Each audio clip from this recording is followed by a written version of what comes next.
পিতলের নকশা baby set.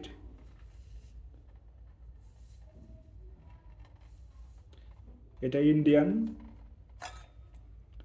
খুবই সুন্দর নকশা। গ্লাসটি আপনার 350 ml, 4 ইঞ্চি সাইজ। নকশাবাটি খুবই সুন্দর, 3.5 ইঞ্চি এটা। টি চামচ 5 ইঞ্চি। নকশাই প্লেটটি 8 ইঞ্চি। সম্পূর্ণ এই সেটটির ওজন 650 গ্রাম থেকে 660 গ্রাম, 70 গ্রাম হবে এটা। খুবই সুন্দর দেখতে, যারা ইউনিক কিছু চাচ্ছেন তারা নিতে পারেন এটা। এটার দাম 2300 টাকা। বেবি সেট 2300 টাকা, খুবই সুন্দর দেখতে, নিতে পারেন এটা।